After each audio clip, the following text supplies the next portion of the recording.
Fidèles téléspectateurs d'Africa Télévision, bonjour et bienvenue sur ce plateau. Nous avons le privilège de recevoir M. Bazoum Mohamed. Il est le candidat du PNDS Tarayya, le parti au pouvoir, pour la prochaine présidentielle du 27 décembre prochain, présidentielle couplée aux élections législatives. Alors, Monsieur Bazoum Mohamed, vous êtes, je le disais tantôt, candidat du PNDS Tarayya à la présidentielle nigérienne de 2020-2021. Le PNDS, qui je le rappelle, est l'actuel parti au pouvoir au sein duquel vous avez occupé plusieurs postes ministériels.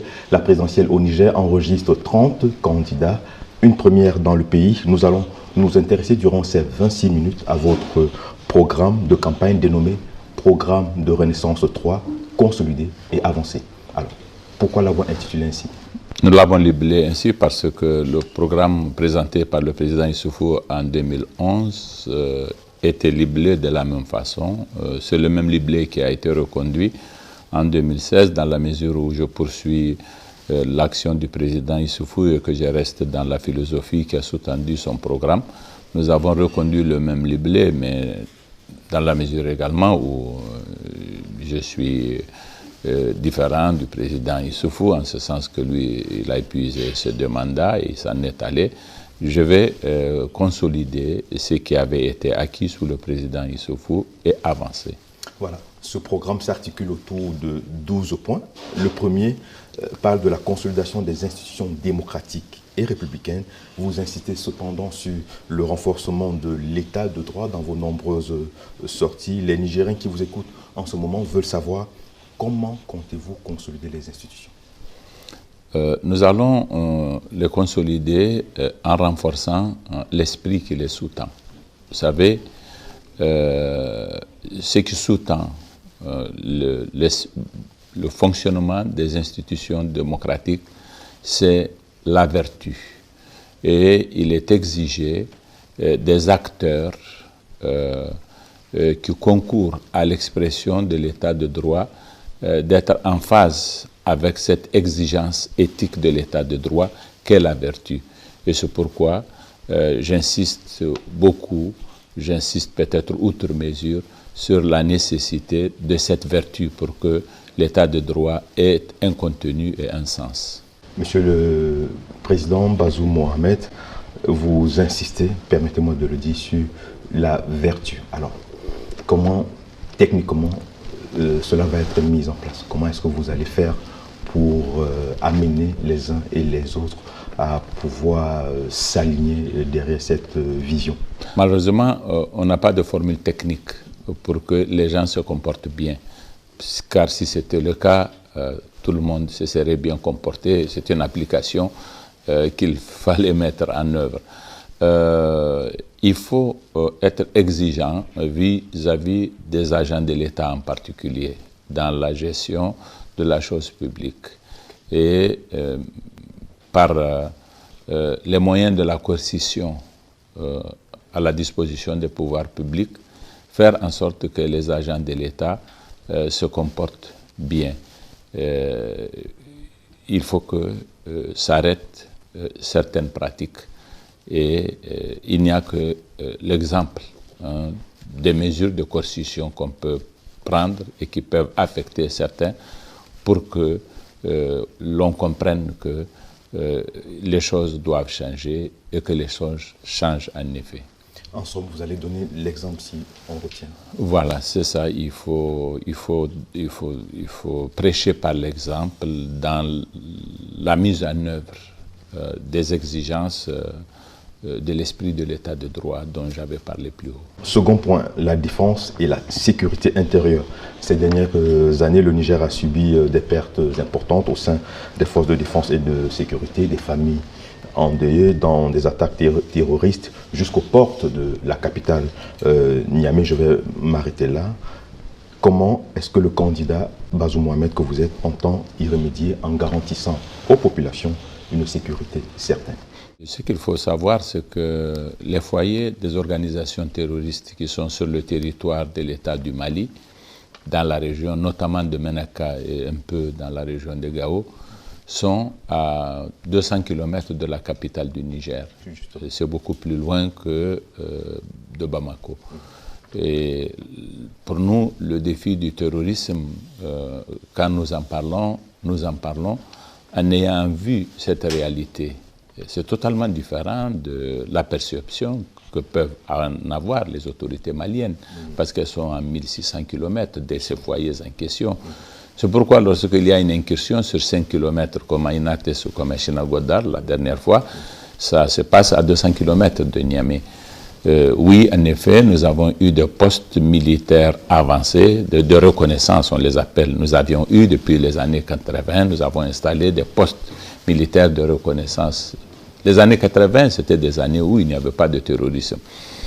Et nous n'avons pas changé cela jusqu'à ce que nous ayons eu ces épreuves dont vous avez parlé. À partir des leçons que nous avons tirées de cette situation dramatique, nous avons changé de concept de déploiement de nos forces. Nous avons mis fin au PMR statique, qui était une proie facile pour les organisations terroristes qui pouvaient réunir à peu près 400 combattants, venir en quelques minutes se fondre sur nos positions statiques et avoir les résultats qu'ils ont eus. Depuis le jour où nous avons changé cette doctrine de déploiement de nos forces, vous voyez bien, et ça fera bientôt une année, que nous n'avons plus affaire à de telles situations.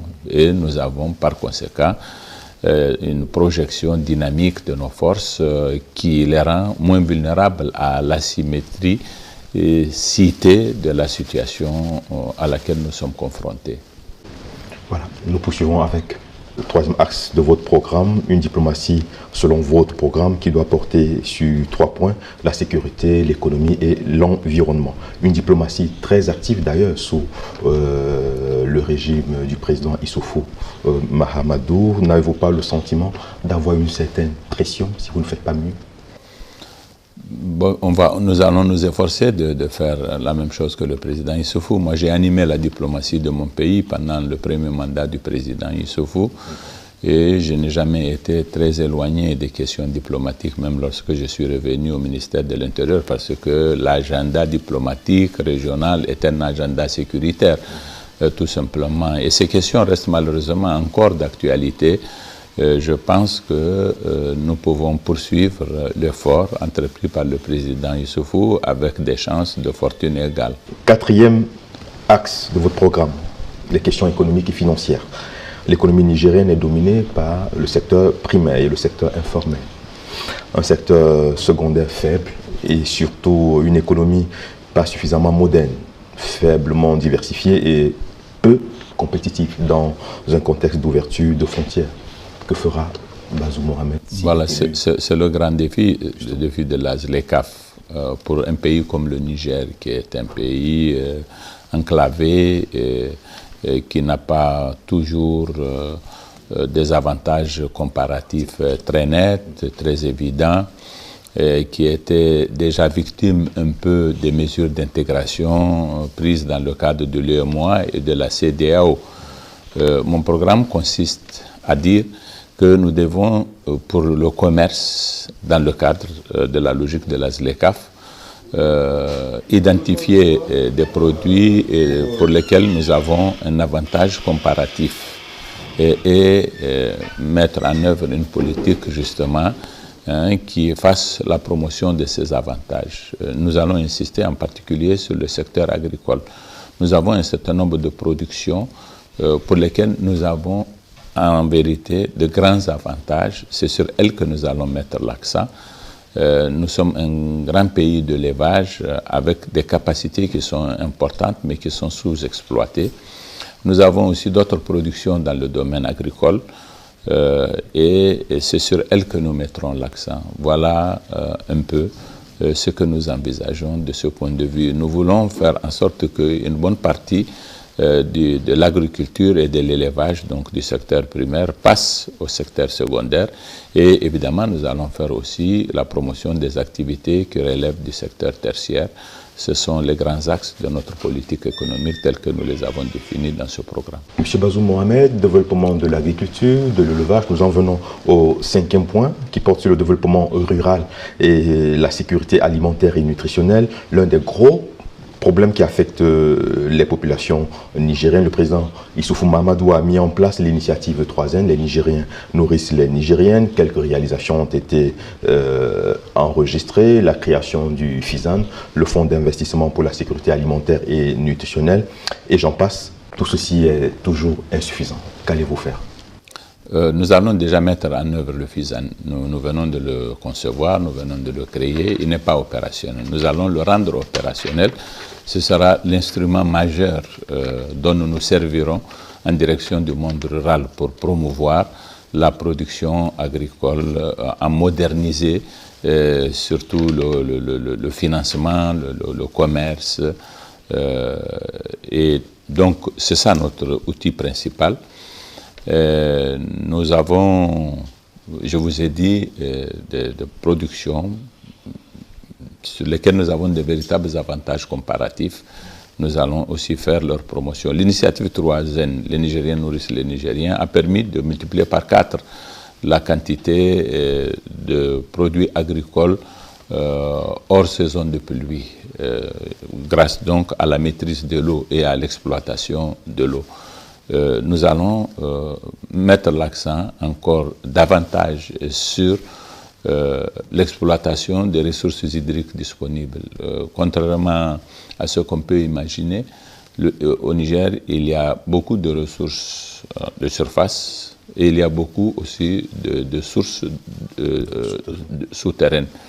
Avec un coût d'énergie un peu plus bas que ce qui est en cours, il est possible de produire dans l'agriculture et cette production pourrait être compétitive même dans le cadre de la ZLECAf. En tout état de cause, nous, notre objectif, c'est déjà atteindre l'autosuffisance alimentaire et ce sont les investissements dans le secteur agricole, à travers notamment le FISAN, qui vont nous permettre de réaliser cet objectif-là.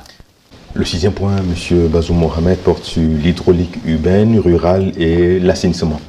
Alors, Niamey est probablement la capitale la plus rurale d'Afrique de l'Ouest. Comment vous allez relever ces défis? Comment favoriser l'accès universel à l'eau pour l'ensemble des populations nigériennes? La ville de Niamey a tendance à s'étirer parce que tout simplement, il y a une mauvaise politique de lotissement qui n'est pas tout à fait urbaine en vérité. Les gens ont tendance à construire des maisons à un seul niveau et à utiliser beaucoup d'espace pour des constructions qui n'en ont pas besoin. Notre programme, il prévoit que nous envisagions une autre forme d'utilisation de l'espace avec une nouvelle politique de lotissement. Nous allons construire en hauteur, nous allons répondre aux exigences de l'urbanité telles que cela s'impose dans toutes les villes du monde. C'est ça notre défi et nous allons y faire face à travers un certain nombre de mesures justement que nous avons préconisées. Je ne pense pas que nous soyons la capitale dont les quartiers périphériques bénéficient de moins de raccordements dans le domaine de l'eau et de l'électricité. Je ne le pense vraiment pas. Mais comme la ville s'étire, ainsi que je viens de le dire, ces services-là d'électricité et d'eau ne sont pas suffisants et ne vont pas aussi loin que nous l'aurions souhaité. Mais pour maîtriser tout ça, il faut déjà maîtriser l'espace urbain, le contenir, ne pas lui permettre de se développer comme cela se passe de façon anarchique dans le cadre d'un lotissement qui ne prend pas en compte le plan directeur, le schéma vraiment directeur d'urbanisation. Monsieur le Président, vous venez de le dire, au Niger, on ne construit pas en hauteur. Cela est peut-être lié à l'immensité du territoire, plus d'1 million de kilomètres carrés. Non, ça n'a rien à voir. C'est une question de mentalité et d'habitude, tout simplement. C'est vrai que le matériau de construction coûte cher à cause du transport et très peu de personnes peuvent construire en hauteur, mais Moi, je envisage un programme de logements sociaux qui va commander justement que nous utilisions les formules de construction en hauteur et nous allons développer de nouvelles habitudes plus conformes aux exigences de notre urbanisation. Voilà. Le 7e axe porte sur le développement des services, le transport et le transit, le tourisme, l'hôtellerie, l'artisanat et les nouvelles technologies de l'information et de la communication, de la poste et bien évidemment des médias. Le numérique aujourd'hui est un puissant levier de développement. La crise du Covid l'a mis en évidence. Quels sont vos engagements dans ce secteur? Mon principal engagement, c'est qu'après que nous avons mis en place ce que nous avons appelé l'Agence nationale de la société de l'information, nous puissions mettre en œuvre le projet de la cité de la technologie et de l'innovation et de la technologie. Nous avons un site à une vingtaine de kilomètres ici où nous nous proposons de mettre en place justement cette cité de l'innovation et de la technologie. Et avec elle, nous aurons une grande base qui va nous permettre d'utiliser les nouvelles technologies comme peut-être cela se passe très rarement dans les pays africains. Et nous serons en mesure de mettre en œuvre aussi, de faire fonctionner ce que nous avons appelé l'académie du codage. Nous nous proposons de former 1000 codeurs d'ici à la fin de mon mandat et ce sera des jeunes qui seront en mesure d'inventer des applications que nous utiliserons dans tous les services, tant sur le plan économique que au niveau des services sociaux. Et voilà, nous avons aussi notre politique de village intelligent. Nous nous proposons de créer une plateforme qui va utiliser le numérique dans l'enseignement universitaire. Ce sont autant d'idées qui sont contenues dans notre programme et dont la mise en œuvre va se faire de façon très rapide. Et nous comptons rattraper notre retard dans ce domaine, mais aussi aller vite et avoir des avantages que n'ont pas d'autres pays. Le 8e axe, Monsieur le Président, il s'agit du développement du secteur minier, pétrolier et de l'énergie. Alors, le Niger est l'un des pays où l'énergie coûte cher. Cette cherté a un impact sur la création d'entreprises et par ricochet sur la création d'emplois. Les Nigériens qui vous regardent en ce moment et qui vous écoutent, peuvent-ils espérer mieux si jamais ils vous faisaient confiance au soir du 27 décembre? Oui, là, nous avons déjà notre barrage de Kandaji qui va être opérationnel d'ici 2 ans et qui va nous permettre d'accéder à une énergie moins chère, ce qui va réduire le coût global de l'énergie. Nous avons un grand projet industriel de production de l'électricité au moyen du charbon dans la région de Tawa. Son financement jusqu'à présent a été relativement problématique, mais je compte porter ce projet de façon à le faire aboutir. Nous avons de belles perspectives avec l'exportation du pétrole brut. Ça nous permettra d'accéder à des ressources qui peuvent nous permettre de financer ce projet-là. Et nous comptons produire une électricité bon marché qui va avoir un grand impact sur l'économie de notre pays. Ça, c'est le projet le plus important sur le plan industriel que nous avons en vue et que nous ferons aboutir, plaise à Dieu. Et puis, nous sommes, comme vous le savez, un pays très ensoleillé et nous sommes en train d'encourager l'énergie solaire. Nous sommes en train de créer des unités de production d'énergie solaire. Nous allons démultiplier les projets de ce genre-là de façon que nous puissions disposer d'énergie à bas coût et en grande quantité sur les 5 ans de programme que je présente aux Nigériens. Alors, le 9e axe porte sur le commerce et la promotion du secteur privé. Vous avez d'ailleurs à cet effet rencontré le secteur privé nigérien, vous leur avez présenté votre programme, vous les avez écoutés. tous n'ont pas pu effectuer le déplacement. Je pense qu'ils sont en train de vous suivre en ce moment. Le Niger, ces dernières années, a progressé selon le rapport Doing Business de la Banque mondiale pour ce qui est de l'amélioration du climat des affaires. La destination Niger n'est pas très prisée par les investisseurs comparé à d'autres pays de la sous-région. Que prévoyez-vous à ce niveau? Nous prévoyons d'améliorer justement le climat des affaires et d'inciter les investissements directs et étrangers.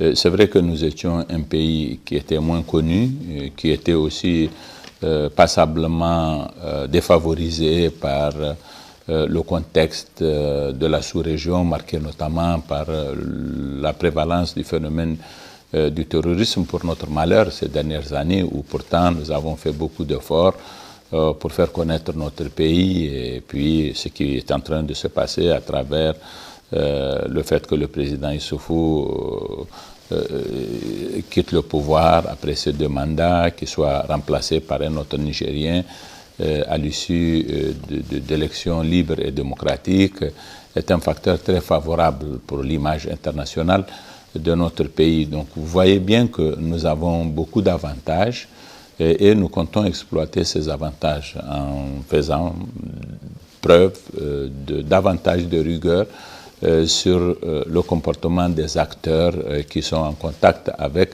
les investisseurs. Nous voulons promouvoir le secteur privé nigérien. Je disais hier dans mon exposé devant les hommes d'affaires, vous vous souvenez, que 60% de notre produit intérieur brut relève du secteur informel. Pourtant, il ne participe que pour 3% aux recettes fiscales. C'est une situation absolument intolérable et nous sommes en train de prendre des mesures pour faire en sorte que sur les 26 000 sociétés, il n'y ait pas que 350 seulement qui soient réellement fiscalisées. Nous allons étendre l'assiette fiscale, nous allons formaliser toutes ces entreprises, toutes ces sociétés, en mettant l'accent sur les nouvelles technologies, de façon que nous fassions la promotion du secteur privé interne et nous allons améliorer l'état de droit. C'est une des raisons pour lesquelles justement j'insiste sur l'état de droit afin que nous encouragions les investissements privés extérieurs, les investissements directs étrangers. L'un des obstacles aux investissements directs étrangers, c'est le comportement d'un certain nombre d'acteurs nationaux dans le domaine du fisc en particulier. Et nous avons identifié ces problèmes et nous avons dit toutes les mesures que nous avons à prendre en vue de remédier à cette situation-là. Sous le régime du président Issoufou, la maison de l'entreprise a été créée, vous allez la maintenir? Oui, bien sûr. Tout ce qui avait été acquis et qui nous vaut les éloges de la communauté internationale qui s'intéresse justement aux questions financières va être maintenu et renforcé. Alors, nous poursuivons avec le 10e axe. Monsieur le Président, les questions sociales et culturelles, la démographie, vous avez insisté là-dessus, l'éducation, la santé, l'emploi des jeunes. Le Niger est l'un des pays à fort taux de natalité, forte contractualisation dans les secteurs de l'éducation et de la santé qui enregistrent constamment d'ailleurs des mouvements de grève, la faiblesse des ressources, le vieillissement de l'administration, vous l'avez notifié la dernière fois quand vous avez rencontré les organisations syndicales et celles de la société civile. Les attentes sont nombreuses. Que répondez-vous aux Nigériens qui s'interrogent sur ces questions? C'est beaucoup de questions en même temps que vous soulevez à travers ce que vous êtes en train de me demander. Je vais m'efforcer d'y répondre en espérant que je serai pertinent. Nous avons un grand défi, c'est celui de l'éducation au Niger. Je voudrais au passage vous dire que depuis 2017, nous n'avons plus eu affaire aux grèves dans les secteurs de la santé et de l'éducation parce que nous avons vraiment réglé les problèmes, si tant est qu'on puisse le dire de ces secteurs-là, ici comme ailleurs, au demeurant. Mais la base du développement de notre pays, ce sera son éducation.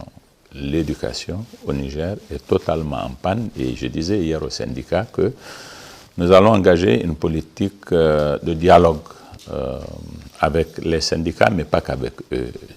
La question de l'éducation, elle concerne tous les citoyens. Et chacun des citoyens du Niger est à mesure de faire une évaluation de notre système éducatif. Il nous faut le concevoir de façon à faire en sorte que quand un enfant va à l'école, il apprenne à lire et à écrire et qu'il soit apte à un moment donné d'apprendre des choses qui peuvent le servir dans la vie parce qu'elle l'oriente vers une formation professionnalisante avec capacité d'accéder à terme à un emploi. Ça, notre éducation aujourd'hui ne l'assure pas. Vous vous souvenez des chiffres terribles que j'ai eu à donner. Dans certaines régions, nous avons un taux de renvoi en classe de 6e de 45% des enfants.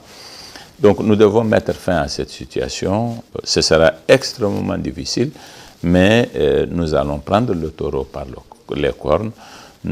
J'insiste aussi, parce que j'ai lié l'éducation à la problématique de la démographie, j'insiste donc sur la nécessité de créer des internats dans les collèges ruraux. Les jeunes filles qui vont en sixième dans des collèges qui ne sont pas dans leur village d'origine, ont des problèmes à avoir des tuteurs qui peuvent rassurer leurs parents et les maintenir à l'école.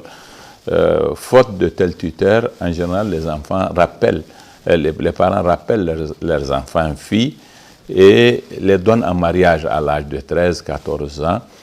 Ça, c'est un des facteurs, justement, qui fait que le Niger soit un pays où le taux de fécondité synthétique par femme est le plus élevé.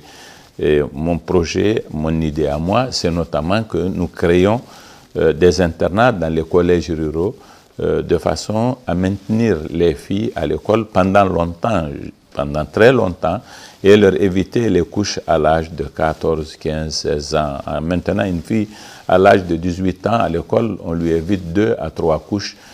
Ça, à terme, ça va peser sur la problématique de la démographie et de son évolution dans notre pays. Et tout est lié, évidemment, à la problématique de la démographie, c'est-à-dire la capacité de notre école à maintenir les enfants pendant longtemps, notre capacité à offrir des soins à la population dans un contexte de natalité débridée, comme c'est le cas aujourd'hui, notre capacité à délivrer le service de l'eau potable au profit de toutes les populations, etc., etc. Vous voyez, toutes ces questions-là ont à voir avec la problématique de la démographie. Et il faut trouver une solution à ce problème. Une des solutions consiste notamment à appuyer sur le levier de l'éducation. Si nous faisons en sorte que notre école s'améliore, je suis convaincu que ça va avoir un impact sur la croissance démographique et sur nos capacités à délivrer les services sociaux de base. Monsieur Bazoum Mohamed, le 11e point, l'aménagement du territoire, du développement urbain, de l'habitat, du cadastre. Vous l'avez effleuré un peu plus haut. Niamey, capitale la plus rurale d'Afrique de l'Ouest, permettez que j'insiste dessus. Il faut reconnaître aussi que certaines contraintes ne favorisent pas un certain nombre de choses. La situation géographique du Niger, l'étendue du territoire, autant de défis à relever, Monsieur le Président. Bon, dans l'aménagement du territoire, dans la problématique de l'urbanisation, l'étendue du territoire n'a aucune espèce d'importance. Vous avez des pays comme les États-Unis qui sont très vastes, mais qui se sont urbanisés, qui ont été bien aménagés.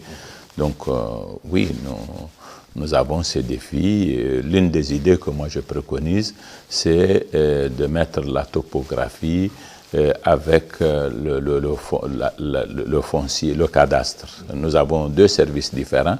En ce moment, nous avons ce que nous appelons l'Institut général, l'Institut géographique du Niger, pardon, et nous avons aussi un service de cadastre rattaché au ministère des Finances. Ce dernier est rattaché au ministère des Finances, l'autre est rattaché au ministère de l'Habitat.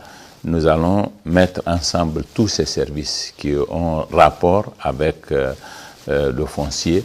Et de la sorte, nous pouvons maîtriser l'impôt foncier qui nous échappe totalement et nous aurons une même base d'identification et d'information qui va nous permettre de maîtriser le développement des villes avec une politique plus harmonieuse et plus équilibrée. Donc voilà un peu quelques idées que je puise dans ce programme volumineux et qui est très détaillé sur ces questions. Nous avons une politique de l'aménagement du fleuve Niger, hein, très très détaillée dans notre programme, et vous verrez que nous ferons du fleuve Niger un grand instrument de l'épanouissement de la ville de Niamey. Voilà. Nous terminons avec le 12e axe, qui est justement le financement de ce programme. Où est-ce que vous allez trouver les ressources financières dans un contexte de rareté? Sur les 5 ans, nous envisageons un programme de presque 14 000 milliards. Nous aurons 9 000 milliards sur la base de nos recettes propres et nous attendons 5 000 milliards de la communauté internationale. Nous sommes dans des ratios qui sont convenables comme ça et nous serons à l'horizon 2023 producteurs de pétrole brut, exportateurs donc de pétrole brut. Nous aurons des ressources financières additionnelles qui vont changer du tout au tout la configuration de notre économie et nous aurons des capacités désormais d'accès à des ressources extérieures plus importantes. Nous aurons une capacité d'endettement encore plus forte et nous ferons les investissements qu'il faut pour la prise en charge des différents éléments du programme que nous avons défini. Monsieur Bazoum Mohamed, le 27 décembre sera le premier tour de la présidentielle couplé aux élections législatives. Pour le Niger, 30 candidats sont en lice. Les Nigériens qui nous suivent en ce moment voudraient savoir pourquoi ce jour ils doivent porter leur choix sur vous. Ils doivent porter leur choix sur moi parce qu'à l'évidence, je suis le candidat qui a le plus d'expérience de l'État. Je suis le candidat le plus connu des Nigériens et également j'ai une image très positive. Excusez ma modestie, mais c'est très clair que mes concurrents, très peu, sinon aucun d'entre eux, n'a les qualités qu'on me prête en général sur la base de ce qu'on sait de moi. Vous aurez constaté que mes adversaires, pour me combattre, alors que je suis dans les arcanes de l'État depuis 30 ans, n'ont jamais invoqué des choses qui ont à voir avec ma moralité, avec la gestion que j'ai pu réaliser dans le cadre de mes responsabilités gouvernementales. N'ont jamais dit de moi que je ne suis pas un grand démocrate, n'ont pas davantage dit que je serais un homme malhonnête. Et donc, par conséquent, la seule chose qu'ils ont eu à dire, c'est que je ne serais pas un Nigérien d'origine dans un pays dont la loi a dit que quiconque a une résidence habituelle au Niger est considéré Nigérien d'origine. C'est une loi de 1961 qui a dit que présumé Nigérien d'origine, quiconque né sur le territoire nigérien de 1961 à 1999 est présumé Nigérien d'origine, à part les enfants des diplomates. Et donc, par conséquent, je suis le seul à avoir élaboré un programme très détaillé que voici, qui contient tout ce que nous avons à faire sur les 5 années à venir. Aucun d'autre de mes concurrents ne s'est donné la peine de réfléchir sur l'école, sur la santé, sur les nouvelles technologies, sur l'hydraulique, sur tous ces thèmes-là que nous venons de passer en revue.